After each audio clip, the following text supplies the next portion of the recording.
मुंबई परिसरातल्या मेट्रो मार्गाची उभारणी करणाऱ्या जे. कुमार या कंत्राटदाराच्या कामाची चौकशी अतिरिक्त मुख्य सचिवांच्या मार्फत करण्यात येईल अशी घोषणा नगरविकास राज्यमंत्री माधुरी मिसाळ यांनी आज विधानसभेत केली।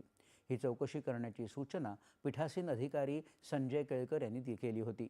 यावरची लक्षवेधी सूचना नरेंद्र मेहता यांनी उपस्थित केली होती। मीरा भाईंदर मेट्रोच्या कामात असंख्य गैरप्रकार झाले असून कंत्राटदार जे. कुमार यांना अवास्तव रकमा दिल्याच्या तक्रारी मेहता यांनी केल्या होत्या।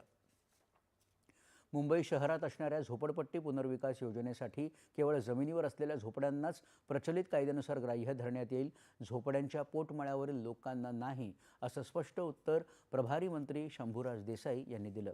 याबाबतचा मूळ प्रश्न सुनील प्रभू यांनी उपस्थित केला होता। पोटमाळ्यावरील लोकांना समाविष्ट केलं नाही तर मुंबई झोपडपट्टीमुक्त होणार नाही, असं मत सदस्यांनी मांडलं। त्याला अध्यक्ष राहुल नार्वेकर यांनी अनुमोदन दिलं आणि सरकारनं याचा विचार करावा अशी सूचना दिली। मुख्यमंत्री आणि दोन्ही उपमुख्यमंत्र्यांशी चर्चा करून त्यावर विचार करण्यात येईल, असं मंत्री म्हणाले।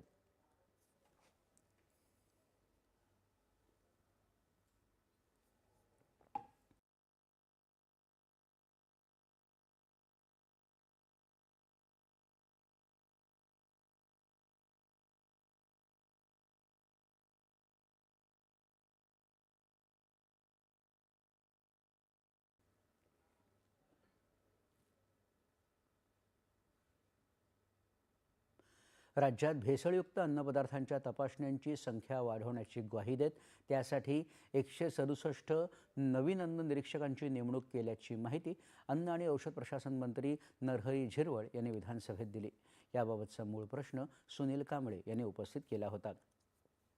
दरम्यान सभागृहात प्रश्नोत्तराच्या तासात सदस्य भाषण करतात, मूळ प्रश्न सोडून इतर विभागातील प्रश्नही विचारतात, असं निरीक्षण मुख्यमंत्री देवेंद्र फडणवीस यांनी नोंदवलं आणि असं करणं योग्य नाही, असंही ते म्हणाले। विधान परिषदेत कामकाजाला सुरुवात झाल्या